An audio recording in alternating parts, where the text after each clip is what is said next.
Bueno, pues buenas tardes. Hoy tengo el placer de presentar a Alicia Platas, que nos trae su primer libro, Paseos por el Madrid modernista.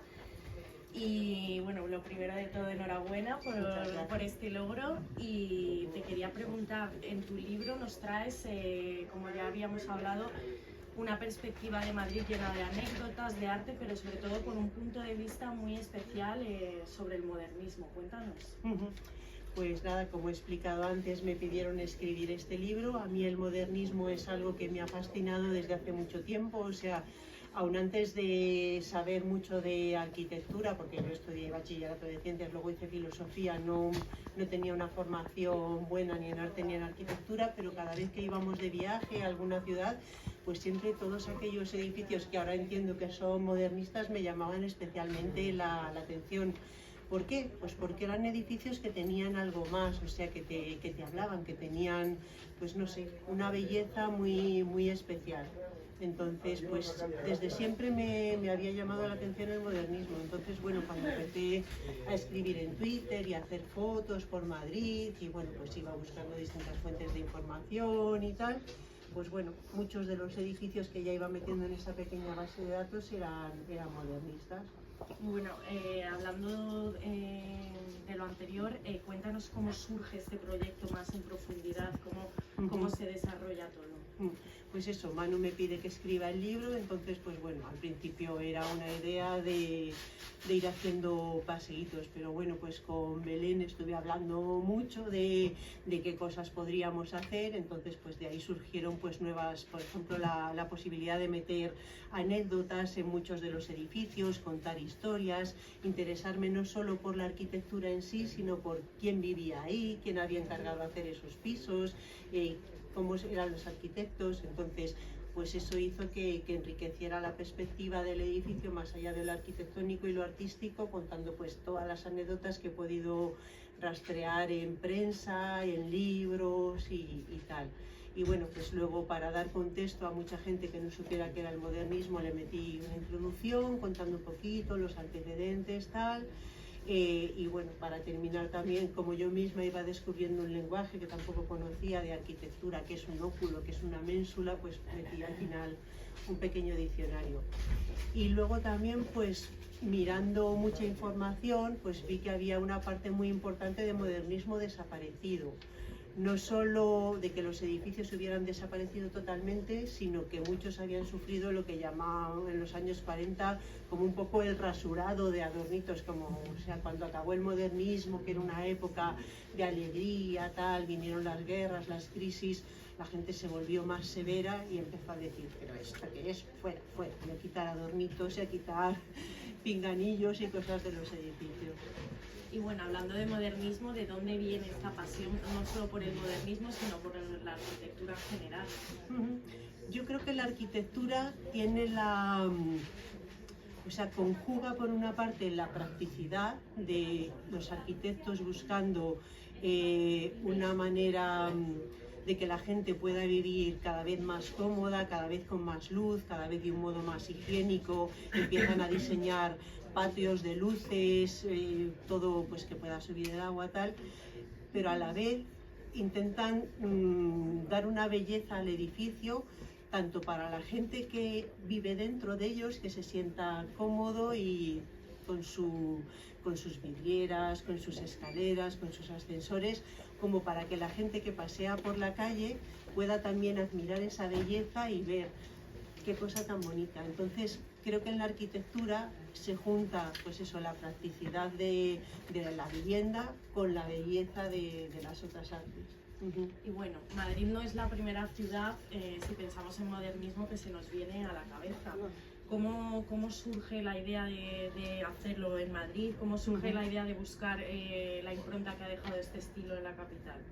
Pues quizás precisamente por eso, como Madrid no destaca por ser una ciudad modernista, pues no hay muchos libros escritos. Hay los famosos libros del amigo de Teresa, de Óscar da Rocha, que es un experto en modernismo, desarrolló su tesis doctoral sobre esto y ha escrito 2 libros magníficos, que son 2 libros pues muy de consulta. Y luego, bueno, pues hay también algunas bases de datos muy buenas, algunos libros, pero no había nada muy divulgativo o que hablara así en el sentido pues que digo.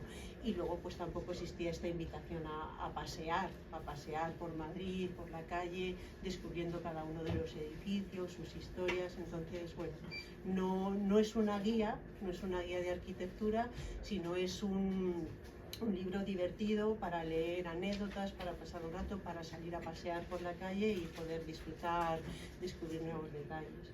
Y bueno, hablando de las bases de datos, ¿cómo te has informado? ¿De dónde has sacado toda esta información para escribir este libro?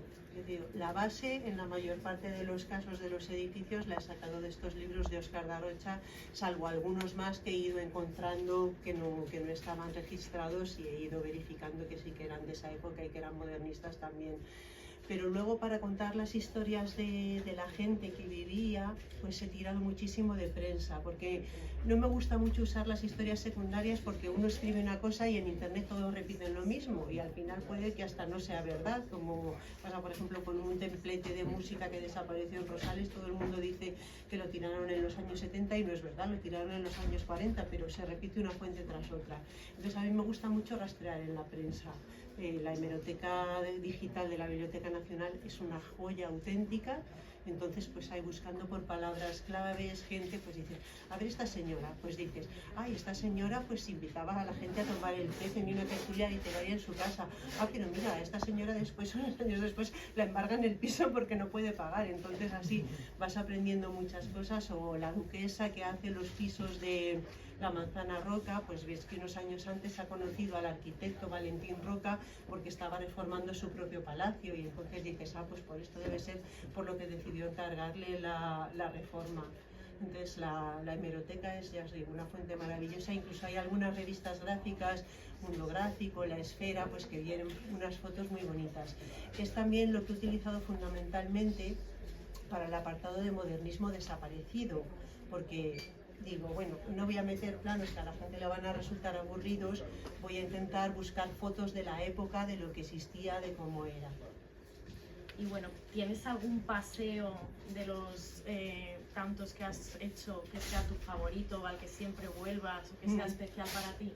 Pues hay una zona que, o sea, todos los paseos me gustan y además me llevó mucho trabajo prepararlos. Sin la ayuda de Dori no hubiera podido hacerlo porque nos tirábamos con un mapa extensísimo de Madrid por el suelo intentando hacer los recorridos siempre que tuvieran un poco la condición de empezar por un edificio más famoso para que y luego pues seguir en un sentido lógico. Pero si hay alguno que me gusta y que además os recomiendo para esta época es el paseo por Alfonso XII y la zona del Retiro. ¿Por qué? Porque no está tan transitada como otras en esta época del año y porque tiene edificios muy bonitos y quizás no tan conocidos. O sea, por una parte tiene el frontal que da al Retiro, que son unos edificios maravillosos construidos pues para gente noble y burguesa, pero a medida que callejeas por las calles, bajando hacia los Jerónimos y el Paseo del Prado, pues hay también otros edificios maravillosos, algunos de ellos francamente modernistas, con adornos de flores y tréboles muy bonitos. Y en general, bueno, toda la zona es maravillosa para ver edificios. Y viendo tu libro he visto que hay dos paseos que son por cementerios. Cuéntanos. La verdad es que los cementerios es algo que me apasiona, sé que no a todo el mundo, sé que hay gente que le da mucho yuyu eso de los cementerios, de hecho lo noto cuando hago una publicación en Twitter de tumbas y de cementerios, los likes bajan a la mitad, es una cosa muy curiosa, pero a mí es un mundillo que me gusta mucho. Entonces por una parte tenemos el cementerio de la Almudena y el cementerio civil, que su estructura, su primera estructura es de finales del siglo XIX, pero se abandona el proyecto por falta de dinero y cuando se retoma pues se hace todo en estilo modernista. Entonces hay una capilla fantástica, es algo muy desconocido, la entrada es maravillosa y varios de los panteones y tumbas que hay allí también. Y luego en los cementerios de San Justo y San Isidro, en los patios que corresponden a aquella época, que es finales del 19, principios del 20, hay unas tumbas maravillosas, hechas algunas por los mejores escultores de la época, como Agustín Querol o Mariano Benlliure. Entonces son unas joyas. Y luego hay algo muy especial en los cementerios, que es igual que os decía, en Madrid la gente llegó un momento que dijo, madre mía, ¿esto qué es? Tanto adorno, tanto vegetal, fuera. o estos edificios aquí, este palacete aquí me sobra, voy a construir un bloque fuera, pues eso no ha pasado en los cementerios. O sea, los cementerios, tal como se construyeron las cosas, se han quedado y pues bueno, es posible encontrar pues esa belleza de aquella época perfectamente representada. En especial hay una tumba muy bonita en San Justo, que es como una especie de cabaña, que tiene una puerta así como muy similar a la de la SGAE, con unas flores de adormidera y una rejería fantástica. Os lo recomiendo mucho, visitar los cementerios. Y bueno, dibujar estos 26 paseos por el Madrid modernista ha debido ser complicado. ¿Cómo ha sido todo este proceso? Cuéntanos las dificultades, todo, cómo lo has vivido. Pues nada, como os decía, con un mapa grande íbamos haciendo los grandes recorridos y luego con Google Maps pues íbamos trazando los puntos que queríamos unir. Luego cuando se salían, porque Google Maps solo admite 10 puntos, pues se salían, teníamos que hacer 2, juntarlos, bueno, era bastante lío. Ya os digo, y la idea era esa, limitarnos a un barrio. Y bueno, ¿qué hace a tu libro especial? ¿Qué lo diferencia de otros libros que, de tema de arquitectura? Yo creo sobre todo eso, que es un libro para pasear, es decir, que tú coges, dices, pues hoy voy a hacer el paseo, por ejemplo, el del Retiro que os decía, y empiezas, dices, bueno, me lo voy a leer un poquito, y empiezas, pero como vas paseando y vas con otra persona, pues cada uno va viendo distintos detalles. Es lo que me pasa a mí cuando voy y dice, ay, mira ese balcón, o le dice, ay, mira esa ventanita, pues entre todos se van descubriendo cosas en el edificio que te empieza a hablar y en las que nunca te habías fijado. Entonces, pues bueno, yo creo que tiene eso, que es un libro para pasear en compañía, y además pues también vienen algunas recomendaciones para tomar el aperitivo al final. Pues,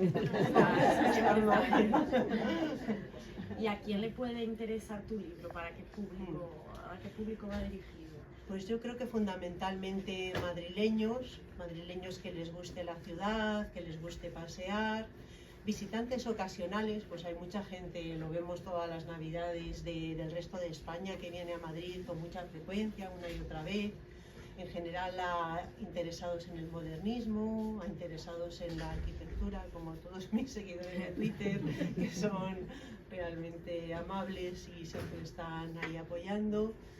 No sé, yo creo que más o menos esos serían los públicos objetivos.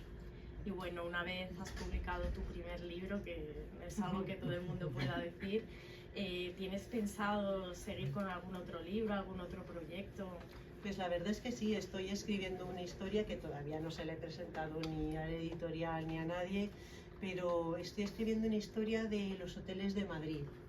Un poco desde el principio, de cuando solo había fondas, paradores, los visitantes que venían a España pues apenas paraban por Madrid, se iban a Sevilla, que era mucho más vistosa, o a Toledo, o al Escorial. Entonces, desde esa época donde no existía nada, luego ya empiezan a surgir los grandes hoteles, como el Palace o el Ritz, cuando se ve que en la boda de Alfonso XIII no pueden acoger, y bueno, luego hasta la época actual, donde surgen todos los días nuevos hoteles de edificios que no eran hoteles y los van transformando.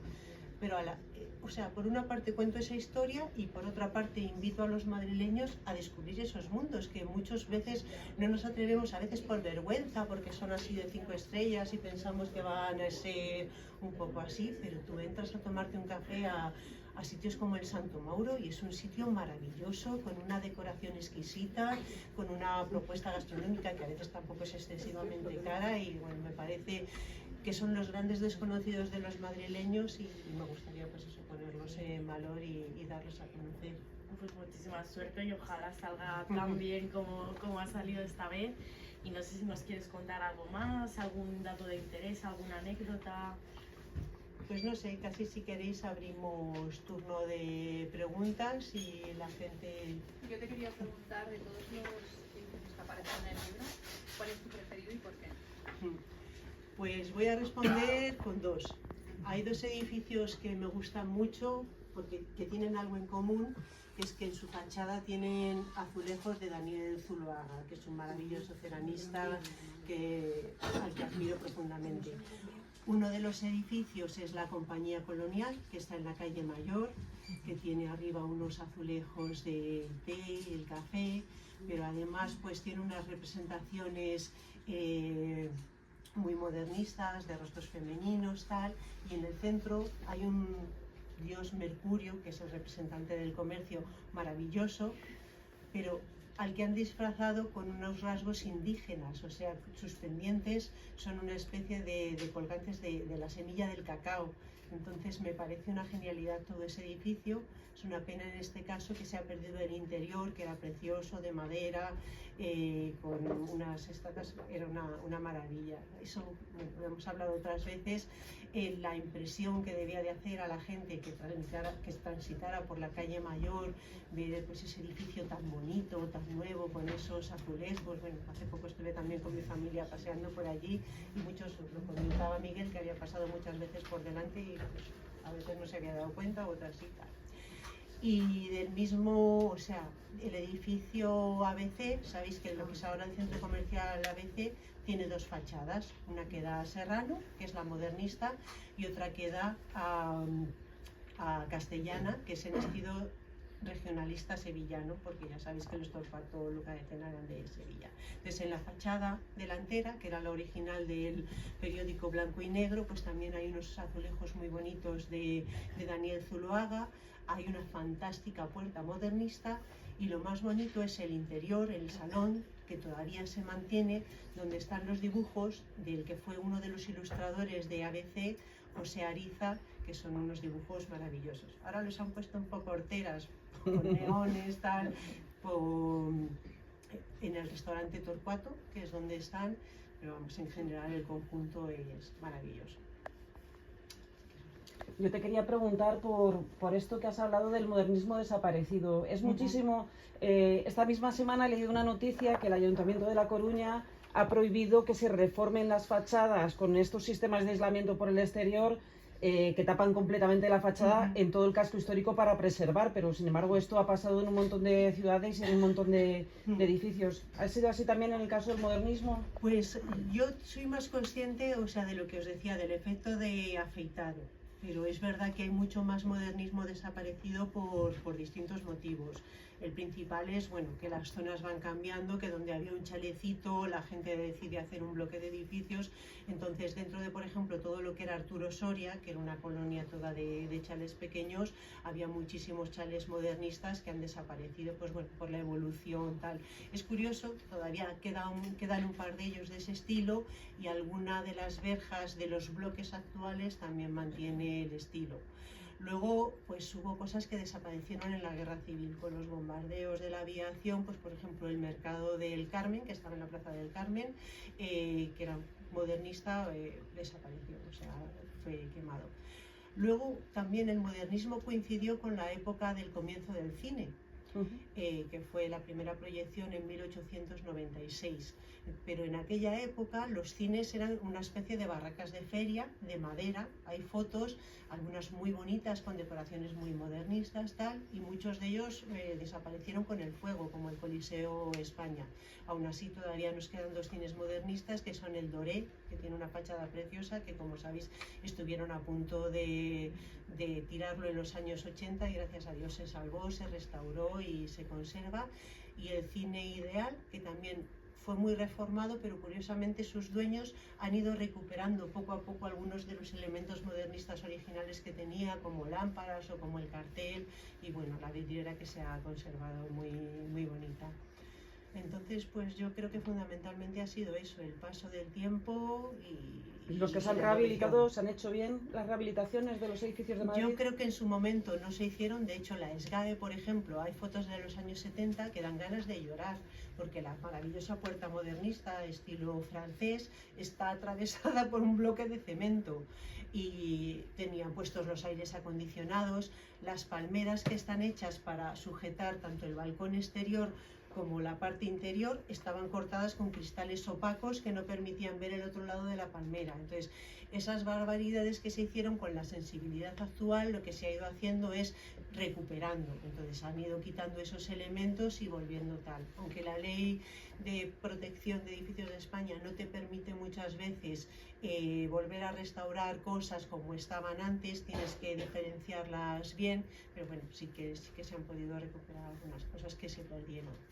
y yo creo que ahora sí que hay una sensibilidad que por lo menos en todo lo exterior se pone en valor en cualquier reforma de un edificio, por ejemplo en el que hay en Ayala, en la esquina con General Pardiña, es tan bonito pues eso de restaurar y volver a poner en valor los elementos.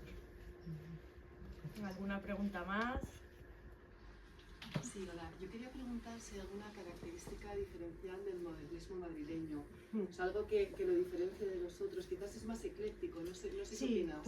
justamente. O sea, el modernismo madrileño, salvo pues los casos que he mencionado de los cementerios, la SGAE, la casa de Pérez Villamil que está en la plaza de Matute, que son así más modernistas, estilo belga, más puros, por decirlo de alguna manera.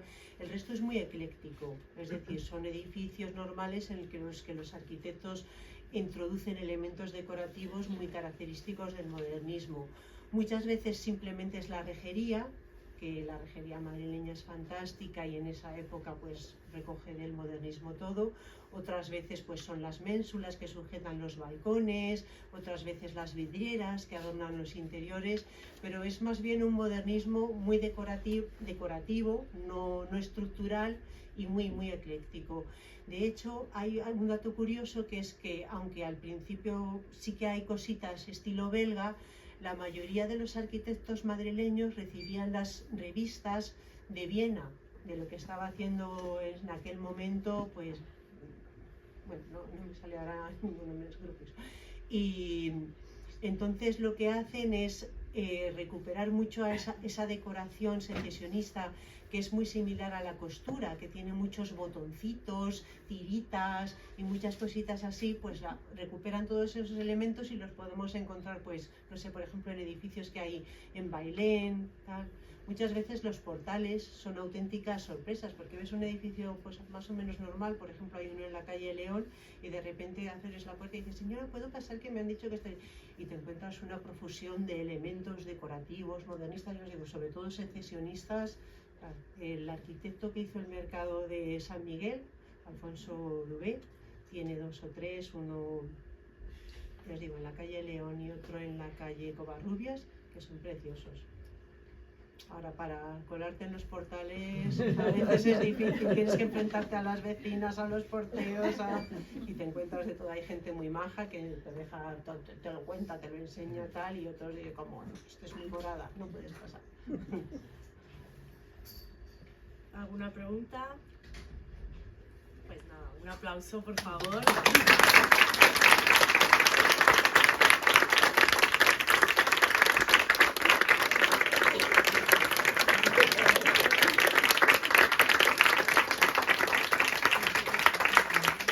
Muchas gracias a todos por venir y nada, los que queráis el libro y queráis que os lo firme, encantada.